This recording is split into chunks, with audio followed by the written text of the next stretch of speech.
Hi guys, welcome back. അപ്പോൾ എല്ലാവർക്കും പുതിയ വീഡിയോയിലേക്ക് സ്വാഗതം. ഇന്നത്തെ വീഡിയോ നമ്മളെ കൂടെ ഉള്ളത് 2018 മോഡൽ RC200 ആണ്. ഫുള്ളി മോഡിഫൈഡ് എന്ന് പറഞ്ഞാൽ വണ്ടി കാണാൻ ഒരു രക്ഷയില്ല.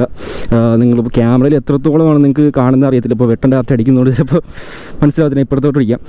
അപ്പോൾ ക്യാമറ നിങ്ങൾക്ക് എത്രത്തോളമാണ് നിങ്ങൾക്ക് നല്ലപോലെ കാണാൻ പറ്റുന്നത് അറിയത്തില്ല. വണ്ടി നേരിട്ടാണ് ഒരു രക്ഷയില്ല കേട്ടോ. വണ്ടി സീനാണ്. ഫുൾ ഓട്ടോലോഗിൻ്റെ കിറ്റും കാര്യങ്ങളൊക്കെ കയറ്റിയ കിട്ടിലായിട്ട് മോഡിഫൈ ചെയ്ത വണ്ടിയാണ്. അപ്പോൾ അതിന് മുമ്പായിട്ട് ഞാൻ കഴിഞ്ഞ ഒരു RSൻ്റെ വീഡിയോ ആയിട്ടുണ്ടായിരുന്നു. അതേപോലെ ഒരു ഇടി കഴിഞ്ഞതിന് ശേഷം നമ്മൾ ഫുള്ളായിട്ടൊന്ന് പണിഞ്ഞിറക്കിയ വണ്ടിയാണ് കേട്ടോ. അപ്പോൾ ഇതിൻ്റെ ഓണർ നമുക്ക് അവിടെ നിൽപ്പുണ്ട്. അപ്പോൾ അവനെയും കൂടെ വിളിച്ചിട്ട് ഇതിനകത്ത് എന്തൊക്കെയാണ് ചെയ്തിരിക്കുന്നത്, എന്തൊക്കെ മാറ്റങ്ങളാണ് വരുത്തിയിട്ടുള്ളത്, അപ്പോൾ എത്ര രൂപയ്ക്കാണ് ഇത് മോഡിഫൈ ചെയ്തിട്ടുള്ളത്, അപ്പോൾ എല്ലാ കാര്യങ്ങളും അവൻ്റെ ചോദിച്ച് മനസ്സിലാക്കാം. അപ്പോൾ നമുക്ക് നേരെ വീഡിയോയിലോട്ട് പോകാം.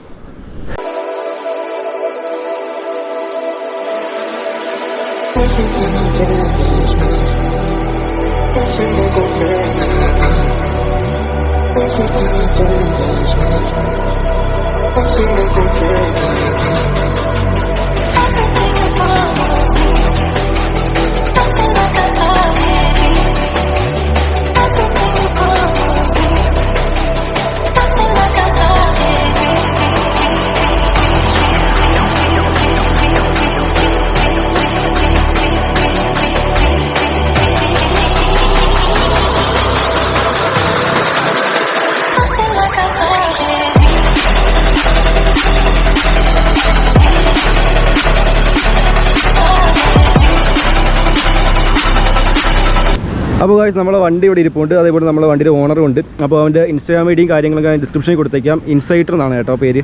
അപ്പോൾ നിങ്ങൾ ജസ്റ്റ് ചെക്കൗട്ട് ചെയ്ത് നോക്കുക. വണ്ടിയുടെ ഫോട്ടോസ് ആയാലും വണ്ടിയെക്കുറിച്ച് എന്തെങ്കിലും അറിയാനുണ്ടെങ്കിലും എല്ലാ കാര്യങ്ങളും ജസ്റ്റ് അവിടെ മെസ്സേജ് കാര്യങ്ങളൊക്കെ പറഞ്ഞു തരും കേട്ടോ. അപ്പോൾ ഇനി നമുക്ക് വണ്ടിയിൽ എന്തൊക്കെയാണ് ചെയ്തിട്ടുള്ളത്, അതേപോലെ എന്തൊക്കെ മാറ്റങ്ങൾ വരുത്തിയിട്ടുണ്ട്, എത്ര രൂപയ്ക്ക് പണിഞ്ഞിട്ടുണ്ട്, എന്തൊക്കെ സംഭവം കസ്റ്റമേർഡ് അല്ല ചെയ്തിരിക്കുന്നത്, അതൊക്കെ നമുക്ക് ഇവിടെ ചോദിച്ച് മനസ്സിലാക്കാം. അപ്പോൾ നമുക്ക് ആദ്യം തന്നെ ഫ്രണ്ടിൽ നിന്ന് പറഞ്ഞു തുടങ്ങാം. അതിന് മുമ്പ് നമുക്ക് ഇതിൻ്റെ പേര്, ഒറിജിനൽ പേരെന്ന് അറിയണ്ടേ ബ്രോ? പേരെന്ന് പറഞ്ഞു മനു എന്നാണ്. ഇപ്പോൾ ഗോപ്രോയിൽ നിങ്ങൾക്ക് ഫുള്ള് ഇരുട്ടായിട്ടാണ് ഈ കാണുന്നത്. കാരണം പിന്നെ AGV വെൽവെറ്റ് ഒറിജിനലാണ് കേട്ടോ ഇത്. ഞാൻ ഇത് അറിയാതെയൊക്കെ വേറെ അല്ലാതെ കോപ്പി ആണെന്നൊക്കെ ചോദിച്ചാൽ ഇപ്പം പറഞ്ഞ് ഒറിജിനലാണെന്ന്. അപ്പോൾ പിന്നെ നമുക്ക് സീനൊന്നുമില്ല. അപ്പോൾ നമുക്ക് ഫ്രണ്ടിൽ തന്നെ പറഞ്ഞു തുടങ്ങാം. അപ്പോൾ ഫ്രണ്ടിൽ ആദ്യമായിട്ട് എന്താ ചെയ്തിരിക്കുന്നത്? പവർപാർട്ട് വൈസറാണ് ബ്രോ യൂസ് ചെയ്തിരിക്കുന്നത്. പവർപാർട്ട് വൈസറാണ് യൂസ് ചെയ്യുന്നത്. അപ്പോൾ ഇതിന് ഏകദേശം എത്ര, നമുക്ക് ഓരോന്നിൻ്റെ കോസ്റ്റ് പറഞ്ഞു പോകാം കേട്ടോ.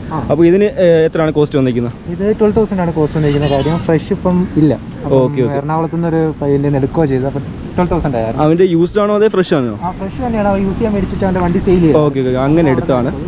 ഓക്കെ. പിന്നെ നമ്മൾ മിററും കാര്യങ്ങളൊന്നും വെച്ചിട്ടില്ല. അപ്പം പവർ പാർട്സിന് മിറർ വെക്കത്തില്ല, അങ്ങനെയാണോ? അല്ല, വിൽക്കാം, പക്ഷെ അതൊരു എസ്തെറ്റിക്സിനൊരു ഭംഗി. ഓക്കെ ഓക്കെ, ശരി ശരി ശരി ശരി. അതുകൊണ്ട് വെച്ചിട്ടില്ല. പിന്നെ ഫ്രണ്ട് എന്താ ചെയ്തിരിക്കുന്നത്? ഫ്രണ്ടിൽ ജസ്റ്റ് പവർ പാർട്ട് വൈസർ മാത്രമാണ് ചെയ്യുന്നത്, വേറെ ഒന്നുമില്ല. പിന്നെ നമുക്ക് ഈ സൈഡിലോട്ട് വരുമ്പോൾ എന്തൊക്കെ ചെയ്തിരിക്കുന്നത്? ഫെയറിങ്സ് ആണ്. ഫെയറിംഗ് എന്ന് പറഞ്ഞാൽ ഓട്ടോലോഗിന്റെ ഫെയറിംഗ് ആണ് ചെയ്തിരിക്കുന്നത്. ഓട്ടോലോഗിന്റെ X2 എന്ന് പറയുന്ന ഫെയറിംഗ് ആണ് ഞാൻ ചെയ്തിരിക്കുന്നത് അല്ലേ? അപ്പോൾ അതിനെന്താ പ്രത്യേകത? X2 എന്ന് പറയുമ്പോൾ കുറച്ചുകൂടി ബൾക്കി ആയിരിക്കും. ഓക്കെ. മറ്റേ നമ്മുടെ നോർമൽ കുറച്ച് സ്ലീക്ക് ആയിരിക്കും അല്ലേ? വണ്ടി കുറച്ചുകൂടി വലുതായതായിട്ട് തോന്നുന്നു. ഓക്കെ, ശരി ശരി ശരി. ഇതിനൊക്കെ കുറച്ചുകൂടി ഒരു വ്യത്യാസം. Okay okay. പിന്നെ നമ്മൾ മെയിനായിട്ട് ഗ്രാഫിക്സ്, അതിൻ്റെ ഡീറ്റെയിൽസിനോട് ഞാൻ വരാം. അതിന് മുമ്പായിട്ട് വേറെ എന്തൊക്കെ ചെയ്തിരിക്കുന്നത് മെയിനായിട്ട് വണ്ടിയിൽ? പിന്നെ ചെയ്തിരിക്കുന്നത് വെച്ച് കഴിഞ്ഞാൽ റേസിംഗ് സീറ്റാണ് യൂസ് ചെയ്തിരിക്കുന്നത്. റേസിംഗ് സീറ്റാണ്. ഇതിന് ആദ്യം കയറി ഇരുന്നൊക്കെ എനിക്കിത് നല്ലൊരു പ്ലാസ്റ്റിക് സീറ്റാണ് കേട്ടോ തോന്നിയ. അപ്പോൾ ഇതെന്തോ മെറ്റീരിയൽ യൂസ് ചെയ്തിരിക്കുന്നത് ഇതിനകത്ത്? ഒരു ഫൈബർ മെറ്റീരിയൽ തന്നെയാണ്. ഫൈബർ മെറ്റീരിയലാണ് യൂസ് ചെയ്യുന്നത്. അപ്പോൾ കംഫർട്ടും കാര്യങ്ങളൊക്കെ എങ്ങനെയാണ് ഇതിനകത്ത് ഇരുന്ന് പോകാനായിട്ട്? കുറച്ച് ലോങ് ഒക്കെ ആണെങ്കിൽ പാടായിരിക്കും. ലോങ് ഒക്കെ ആണെങ്കിൽ കുറച്ച് പാടായിരിക്കും. അപ്പോൾ കുഴപ്പം വരും. Okay okay. പിന്നെ നമുക്ക് ഇതിന്റെ മുകളിൽ കൂടെ ഒരു സീറ്റാണ്, ഒരു എക്സ്ട്രാ സാധനം മേടിച്ച് ഒട്ടിക്കാൻ പറ്റും. ഞാനത് ഓർഡർ ഇട്ടിട്ടുണ്ട്, ഇതുവരെ കിട്ടിയിട്ടില്ല. ചെറിയൊരു പാഡിങ് പോലെ. കുറച്ച് ഗ്രിപ്പ് കിട്ടും. ഇതിനകത്ത് ഇരുന്ന് പോകാൻ കുറച്ച് ടാസ്ക് ആണ് അല്ലെങ്കിൽ? കുഴപ്പമില്ല, നമുക്കില്ല പോവാം. നമുക്ക് കുറച്ചുകൂടെ ഒന്ന് യൂസ്ഡ് ആയാൽ ഓക്കെ ആയിരിക്കുമല്ലേ? ഓക്കെ ഓക്കെ, ശരി ശരി. പിന്നെ വരുന്നതെന്ന് വെച്ച് കഴിഞ്ഞാൽ അണ്ടർബില്ലാണ്. അതും ഓട്ടോലോഗിൻ്റെ തന്നെ അണ്ടർബില്ലാണ്. ഓക്കെ. പിന്നെ നമുക്ക് അണ്ടർബില്ല് ചെയ്തിട്ടുണ്ട് കേട്ടോ. ഇത് ഓട്ടോലോഗിൻ്റെ അണ്ടർബില്ലാണ് ഞാൻ ചെയ്തിരിക്കുന്നത്. ഇതിനകത്ത് ചെറിയ ഗ്രാഫിക്സും കാര്യങ്ങളും ചെയ്തിട്ടുണ്ട്. ഇനി നമ്മൾ ഗ്രാഫിക്സിൻ്റെ കാര്യങ്ങളിലോട്ട് പോവാം. അപ്പോൾ ഗ്രാഫിക്സ് എവിടെ ചെയ്തിരിക്കുന്നത്? ഇത് ഫ്രീ ബേർഡ് ആണ് ചെയ്തിരിക്കുന്നത്. ഫ്രീ ബേർഡ് ഇൻസ്റ്റാഗ്രാം ID ഉണ്ടോ? ഉണ്ട്. ഫ്രീ ബേർഡ് എന്നുള്ള ഇൻസ്റ്റാഗ്രാം ID ഉള്ള പുള്ളിക്കാരനാണ് ഈ ഗ്രാഫിക്സ് ചെയ്തിരിക്കുന്നത് കേട്ടോ. നല്ല രസമുണ്ട് കാണാനായിട്ട്. നേരിട്ടാണ് ഭയങ്കര ഒരു എന്താ പറയുക, ഒരു ഐ ക്യാച്ചിങ് ആണ് കളർ സ്കീമും ഗ്രാഫിക്സും കാര്യങ്ങളൊക്കെ ആയിട്ട്. പിന്നെ വർക്ക് ചെയ്തിരിക്കുന്നത്, പെയിന്റിംഗ് ചെയ്തിരിക്കുന്നത് നമ്മുടെ കസ്റ്റം എക്സോട്ടിക്കിലാണ്. കസ്റ്റം എക്സോട്ടിക്സ് ആണ് ചെയ്തിരിക്കുന്നത്. റാപ്പ് ചെയ്തിരിക്കുന്നത് ട്രിവാൻഡ്രം 01 എന്നാണ് റാപ്പ് ചെയ്തിരിക്കുന്നത്. ഇത് ഫുൾ റാപ്പ് ആണ് ചെയ്തിരിക്കുന്നത്? അല്ലല്ല, ബേസ് റെഡ് ചെയ്തിട്ടുണ്ട്. ഈ പിന്നെ വൈറ്റ് പെയിന്റ് ആണ്, ബാക്കി ഫുള്ള് റാപ്പാണ്. ഓക്കെ, ശരി ശരി ശരി. അപ്പോൾ ഇങ്ങനെയാണ് കേട്ടോ അതിൻ്റെ ഗ്രാഫിക്സിൻ്റെ ഡിസൈൻ ചെയ്തിരിക്കുന്നത്. നിങ്ങൾക്ക് എന്താ പറയുക ഇതിൻ്റെ അക്കൗണ്ട് കയറി വെക്കാൻ നല്ല ഫോട്ടോയും കാര്യങ്ങളൊക്കെ കാണാൻ പറ്റും. വണ്ടി ഒരു രക്ഷയില്ല കാണാനായിട്ട്. പിന്നെ നമുക്ക് ഈ ഒരു റൈസിംഗ് സീറ്റ് എന്ന് പറയുന്നത് ഇത് ഫുൾ ഒരു സെറ്റ് ആയിട്ടാണല്ലേ വരുന്നത്. ഞാൻ ആദ്യം വിചാരിച്ചു ഇത് സീറ്റ് കൗളാക്കി വെച്ചിരിക്കുന്നത് വിചാരിച്ചത്. ഇത് ഫുൾ സെറ്റ് ആയിട്ടാണ് വരുന്നത്.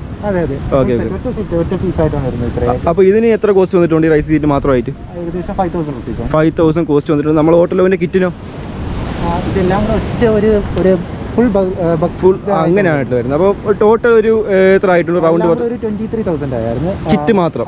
ഫെയറിംഗ്, സീറ്റ്, അണ്ടർബെല്ലി എല്ലാം കൂടെ 23,000 സംതിങ് ആയിട്ടുണ്ട്. പിന്നെ നമ്മൾ ബാക്കിലോട്ട് വരുമ്പോൾ വേറെ എന്തൊക്കെ ചെയ്തിരിക്കുന്നത്? ബാക്കിലോട്ട് വരുമ്പോൾ നിങ്ങൾക്ക് കുറേ കാര്യങ്ങൾ ഇതിനകത്ത് ഇല്ലാത്തതായിട്ട് കാണാൻ പറ്റും കേട്ടോ. കുറച്ച് എന്താ പറയുന്നത്, കുറച്ച് വേക്കൻ്റ് ആയിട്ട് അടുപ്പുണ്ട്.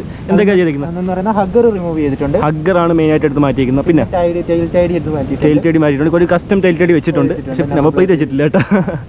പിന്നെ അത് കഴിഞ്ഞിട്ട് എടുത്ത് മാറ്റിയിരിക്കുന്നത് എന്താണെന്ന് വെച്ച് കഴിഞ്ഞാൽ പിന്നെ നമ്മളൊരു ഫുഡ് റെസ്റ്റ് വരുന്നുണ്ട്. അത് നമ്മൾ മാറ്റിയിട്ടുണ്ട്. ഇവിടെ ചെറിയൊരു നിങ്ങൾക്ക് ഇത് കാണാൻ പറ്റും. അത് നമ്മൾ ഇവിടെ എന്താ വേറെ എന്തോ ഇവിടെ ഒരു നട്ട് വേറെ വരും. അപ്പോൾ ഇത് അറിയത്തില്ല കേട്ടോ, വണ്ടി സെറ്റ് ആവും. പിന്നെ നമ്മളെ സ്പ്രോക്കറ്റ് കാര്യങ്ങൾ വല്ലതും ചേഞ്ച് ചെയ്തിട്ടുണ്ടോ? ചെയ്തിട്ടില്ല, എല്ലാ സ്റ്റോക്കാണ്. ബാക്കി പെർഫോമൻസിന്റെ സൈഡിലോട്ട് എല്ലാ സ്റ്റോക്ക്, എഞ്ചിനും കാര്യങ്ങളും എല്ലാം സ്റ്റോക്കിനാണ്, വേറെ ഒന്നും ചെയ്തിട്ടില്ല. വേറെ ഇനി എന്തെങ്കിലും പവർ കൂട്ടാനുള്ള പരിപാടിയല്ലോ ഉണ്ടോ? ഫ്യൂച്ചറിലേക്ക് എനിക്കൊരു ബ്രംബോ ചെയ്യണമെന്നുണ്ട്. പിന്നെ ചെറുതായിട്ട് ഒരു പവർട്രോണിക്സിനെ പറ്റി ആലോചിക്കുന്നുണ്ട്. ഓക്കെ ശരി. ഇനിയിപ്പോൾ നമുക്ക് വണ്ടിയുടെ ഹാൻഡിൽ സെക്ഷനോട്ട് പോകാം. അവിടെ അവൻ്റെ ഇൻസ്റ്റാ ഐ ഡി കാര്യങ്ങളൊക്കെ കൊടുത്തിട്ടുണ്ട്. ഇതാണ് അവൻ്റെ ഇൻസ്റ്റാ ഐ ഡി.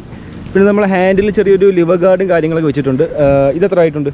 ഇത് ഏകദേശം 800 റുപ്പീസ് ആയിരുന്നു. ഇത് നമ്മൾ ഓൺലൈൻ എടുത്താണോ അതേ അല്ലാതെ ഷോപ്പിൽ നിന്ന് വാങ്ങിച്ചാണോ? ഓക്കെ ശരി. അപ്പോൾ ഇത് വർക്ക് ചെയ്ത ഷോപ്സിൻ്റെ ഡീറ്റെയിൽസും അതേപോലെ എല്ലാ കാര്യങ്ങളും ഡിസ്ക്രിപ്ഷനിൽ കൊടുത്തേക്കാം. എന്തെങ്കിലും ഡൗട്ടോ കാര്യങ്ങളോ എന്തെങ്കിലും ചെക്കൗട്ടോ ഉണ്ടെങ്കിൽ നിങ്ങൾ അവരെ ഒന്ന് കോൺടാക്ട് ചെയ്ത് നോക്കാം കേട്ടോ. ഇനിയിപ്പോൾ അവൻ ചെയ്യാൻ ഉദ്ദേശിക്കുന്ന വേറൊരു മോഡിഫിക്കേഷൻ നമ്മൾ ബ്രംബോ ചെയ്യാൻ ഉദ്ദേശിക്കുന്നുണ്ട്. ബ്രംബോ ആണോ RCV ആണോ ചെയ്യാൻ ഉദ്ദേശിക്കുന്നത്? ഇപ്പോഴും ഒരു കൺഫ്യൂഷനിലാണ്. ഞാൻ കൂടുതലും ബ്രംബോ ചൂസ് ചെയ്യുന്നത്. കാര്യം എനിക്ക് ബ്രംബോ ഇഷ്ടം. ഓക്കെ ബ്രോ, അപ്പോൾ നമ്മൾ ഈ വണ്ടി മോഡിഫൈ ചെയ്തതിന് ശേഷം റോഡിലോട്ട് ഇറങ്ങുമ്പോൾ റെസ്പോൺസ് എങ്ങനെയാണ് ആൾക്കാരുടെ ഭാഗത്തു നിന്ന്? ഒരുപാട് പേര് എല്ലാവരും നോക്കുന്നുണ്ടായിരുന്നു. ഇപ്പോൾ എല്ലാവരും ഭയങ്കര ബൈക്ക് ക്യാച്ചിങ് ആണല്ലോ ഇപ്പോൾ വണ്ടി കൊണ്ട് ഇറങ്ങുന്ന സമയത്ത്. കുറച്ച് പേര് ചോദിക്കുന്നുണ്ടായിരുന്നു, ബ്രോ ഏത് വണ്ടിയാണ്, 390 ആണോ? 200 എഴുതിയിട്ടുണ്ട്. എന്നാലും പെട്ടെന്ന് കാണുന്ന സമയത്ത് പവർ പാർട്സും കാര്യങ്ങളൊക്കെ കയറ്റിക്കുന്നുണ്ട്. എത്രയായി, എവിടെയാ പണിത്, ഏറ്റവും കൂടുതൽ ചോദിക്കുന്നത് അതാ. പയ്യന്മാരൊക്കെയാണോ കൂടുതലായിട്ട് മെസ്സേജ് കാര്യങ്ങളൊക്കെ ചെയ്യുന്നത്? എന്താണ് പയ്യന്മാരൊക്കെയാണ് കൂടുതൽ മെസ്സേജ് ചെയ്യുന്നത്? കൂടുതലായിട്ടും പയ്യന്മാർ തന്നെയാണ്. ഒരുപാട് പയ്യന്മാർ തന്നെയാണ് മെസ്സേജ് ചോദിക്കുന്നത്, ബ്രോ എത്രയായി. പിന്നെ ഒരുപാട് പേര് ചോദിക്കുന്ന വൈസർ എവിടെ നിന്ന് കിട്ടി. വൈസർ ഇപ്പോൾ കിട്ടാൻ ഭയങ്കര പാടാണ് ഈ സാധനം. ഭയങ്കര പാടാണ്. ഏറ്റവും കൂടുതൽ ചോദിക്കുന്ന വൈസർ എങ്ങനെ കിട്ടി, വൈസർ എവിടെ നിന്ന് കിട്ടി എന്നുള്ള രീതിക്കായിരുന്നു.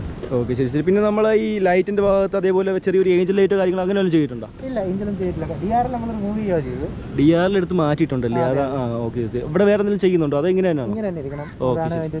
ഒരു അഗ്രസീവ് ലുക്ക് കിട്ടാനായിട്ടാണ്. ശരി. അപ്പോൾ വേറൊരു കാര്യം ചോദിക്കണം, എന്താ വെച്ചാൽ വണ്ടി എടുത്തിട്ട് ഇപ്പോൾ എത്ര നാളായിട്ടുണ്ട്? ഞാനിപ്പോൾ വണ്ടി എടുത്തിട്ട് 2 വർഷം കഴിഞ്ഞു. 2 വർഷം, ഏകദേശം 2 വർഷമായി. 2018 ലാസ്റ്റ് മോഡലാണല്ലേ വണ്ടി? ഓക്കെ ശരി. അപ്പം വണ്ടി ആക്സിഡൻ്റ് ആയിട്ട് ഇപ്പോൾ എത്ര നാളായി? വണ്ടി ആക്സിഡൻ്റ് ആയിട്ട് 6 മാസമായിരുന്നു. ഏകദേശം 6 മാസത്തോളമായി വണ്ടി ആക്സിഡൻ്റ് ആയിട്ട്. അത് കഴിഞ്ഞിട്ടാണ് നമ്മൾ ഫുള്ളായിട്ട് ഇങ്ങനെ പണിഞ്ഞിറക്കിയത്. അപ്പോൾ വണ്ടി ആക്സിഡൻ്റ് ആവുന്നതിന് മുമ്പ് ഇതുപോലെ പണിഞ്ഞിറക്കാൻ എന്തെങ്കിലും പ്ലാൻ ഉണ്ടായിരുന്നോ? ഉണ്ടായിരുന്നു. വണ്ടി ആക്സിഡന്റിന് മുന്നേ ഉണ്ടായിരുന്നു. എപ്പോഴാണെങ്കിലും ചെയ്യണമെന്നുണ്ടായിരുന്നു. പക്ഷേ ഇത്ര പെട്ടെന്നാവുമെന്ന് പ്രതീക്ഷിച്ചില്ല. ശരി. പിന്നെ ഇതൊക്കെ ചെയ്യാനുള്ള രീതിയായിരുന്നു. ഫുള്ള് പോയായിരുന്നു. വലിയൊരു ആക്സിഡന്റ്. നമ്മളെ ഈ കിറ്റും കാര്യങ്ങൾ ഇതിൻ്റെ ഫോട്ടോ ഞാൻ പറ്റുവാണെങ്കിൽ ഇതിൻ്റെ കൂടെ ആഡ് ചെയ്യാം. നിങ്ങൾ ജസ്റ്റ് ഒന്ന് കയറി നോക്കുക കേട്ടോ. പിന്നെ നമ്മളെ വണ്ടി ഇത്ര നാൾ യൂസ് ചെയ്തതിൽ ഇപ്പോൾ എത്ര കിലോമീറ്റർ ഓടിയിട്ടുണ്ട് വണ്ടി? ഏകദേശം 35,000 സംതിങ് കിലോമീറ്റർ ഓടിയിട്ടുണ്ട്. അപ്പോൾ ഇത്ര നാൾ യൂസ് ചെയ്തതിൽ വണ്ടിയിൽ എന്താ പറയുക നല്ലൊരു ഫീച്ചറായിട്ട് അല്ലെങ്കിൽ അഡ്വാൻറ്റേജ് ആയിട്ട് തോന്നിയ കാര്യങ്ങൾ എന്തൊക്കെയാണ്? എനിക്ക് വണ്ടിയിൽ എല്ലാം അഡ്വാൻറ്റേജ് തന്നെയായിരുന്നു. എല്ലാം ഇഷ്ടപ്പെട്ടെടുത്ത വണ്ടിയായിട്ട് നമുക്ക് അതിനകത്ത് ഇനി എന്താ പറയുന്നത് ഇഷ്ടപ്പെടാത്ത കാര്യങ്ങളൊന്നും പറയാൻ കാണത്തില്ല പൊതുവെ. അപ്പോൾ ഇത് വെച്ച് ലോങ് എവിടെയെങ്കിലുമൊക്കെ പോയിട്ടുണ്ടോ? പോയിട്ടുണ്ട്. എത്ര ദൂരം പോയിട്ടുണ്ട്? കിലോമീറ്റർ ഒന്നുമില്ല, എന്നാലും ഒരുപാട് ദൂരം പോയിട്ടുണ്ട്. അപ്പം വണ്ടി കംഫർട്ടായിരുന്നോ? ഒരു പരിധി വരെ കംഫർട്ടാണ്. ഇഷ്ടം പറയുന്ന കണക്ക് വണ്ടിയോടുള്ള ഇഷ്ടമാണ്, കംഫർട്ടും കാര്യങ്ങളും എല്ലാം. ശരി. അപ്പോൾ നമ്മൾ ഇഷ്ടത്തോടെ ഓടിച്ചാൽ നമുക്ക് വലിയ മടുപ്പും കാര്യങ്ങളൊന്നും ഉണ്ടാവത്തില്ലെന്നാണ് പുള്ളിക്കാരൻ പറയുന്നത്. അപ്പോൾ ഞാൻ മിക്കുള്ള വണ്ടി RCയിലെ കണ്ടിട്ടുണ്ട്. അവർ ഈ ലോങ് പോണ വണ്ടികൾക്കാണെങ്കിൽ ഈ ഹാൻഡിലെടുത്ത് മാറ്റിയിട്ട് അവർ കുറച്ചൊരു എന്താണ് റൈസ് ചെയ്ത് വെക്കാറുണ്ട്. കുറച്ച് റൈസ് ചെയ്ത് ഹാൻഡിൽ വെക്കുന്ന കണ്ടിട്ടുണ്ട്. അപ്പോൾ അങ്ങനെ വെക്കുന്നതുകൊണ്ട് എന്തെങ്കിലും ഉപയോഗം തോന്നുന്നുണ്ടോ? ഉപയോഗമുണ്ട്, കംഫർട്ട് ആവും. പക്ഷേ വണ്ടിയുടെ ലുക്ക് അങ്ങ് പോകും. എനിക്കെപ്പോഴും RC ഇങ്ങനെ ഇരിക്കുന്നതാണ്. ഈ ഒരു RCയിൽ ഒരു ലുക്ക് എന്ന് പറഞ്ഞാൽ ഈ ഒരു ക്ലിപ്പ് ഹാൻഡിൽ ബാർസ് ആണ്. അപ്പോൾ അതിനകത്ത് മറ്റേ നമ്മളെന്താ പറയുന്നത് അപ്രൈറ്റ് വരുന്ന ഹാൻഡിൽ ബാറൊക്കെ വെച്ച് കഴിഞ്ഞാൽ അതിൻ്റെ ഒരു ആ ലുക്കുമായ ഒരു ആ ഡിസൈനിങ് കാര്യങ്ങളൊക്കെ ഒരു വ്യത്യാസം വരും. ഓക്കെ ശരി. ഗായ്സ്, അപ്പോൾ എനിക്ക് ഈ ടയറിൻ്റെ സൈസ് കൂട്ടിയായിട്ട് തോന്നുന്നു. ടയറിൻ്റെ സൈസ് കൂട്ടിയിട്ടുണ്ടോ? കൂട്ടിയിട്ടുണ്ട്. ബാക്കിൽ എത്ര ചെയ്തേക്കുന്ന? 180 ആണ്. 180 ആണ്. നമുക്ക് സ്റ്റോക്ക് വരുന്നത് 160 ആണെന്ന് തോന്നുന്നു അല്ലേ? ഫ്രണ്ടിലോ അങ്ങനെ ചെയ്തിട്ടുണ്ടോ? 110 ആണ് സ്റ്റോക്ക് വരുന്നത്. ഇപ്പോൾ യൂസ് ചെയ്തിരിക്കുന്നത് 120 ആണ്. ഓക്കെ. അപ്പോൾ ഇത് ഈ ടയർ യൂസ് ചെയ്യുന്നതുകൊണ്ട് എന്തെങ്കിലും വ്യത്യാസങ്ങൾ ഫീൽ ചെയ്തിട്ടുണ്ടോ? ഉണ്ട്, എനിക്ക് വ്യത്യാസം ഫീൽ ചെയ്തിട്ടുണ്ട്. ഒന്നെന്ന് വെച്ച് കഴിഞ്ഞാൽ ടോപ്പിന്റെ കുറവായിരിക്കും. പക്ഷേ കോർണറിങ്ങും കാര്യമില്ല, പെർഫോമൻസ് എല്ലാം നന്നായിട്ട് പക്കായിരിക്കും അല്ലേ? കാര്യം ഞാനൊരു ടോപ്പിന്റെ നോക്കുന്ന ഒരാളല്ലേ, കൂടുതലും നൈസായിട്ട് ടൂർ ചെയ്ത് പോകാനായിട്ട് ആഗ്രഹിക്കുന്ന ഒരാളാണ് ഞാൻ ഈ ടയർ ചൂസ് ചെയ്തു. ഓക്കെ, ശരി. പിന്നെ നമുക്ക് ഡ്യുവൽ ഡിസ്ക് ചെയ്യാൻ എന്തെങ്കിലും ആലോചന ഉണ്ടോ?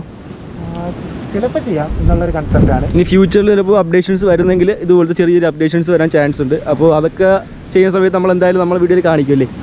Of course. അപ്പോൾ ബ്രോ, നമ്മൾ ഇത്രയും കാര്യങ്ങൾ വണ്ടി പണിഞ്ഞതിൽ ഇപ്പോൾ എത്ര കോസ്റ്റ് ആയിട്ടുണ്ട് ടോട്ടലായിട്ട്? ഒരു റൗണ്ട് ഫിഗർ പറയാനാണെങ്കിൽ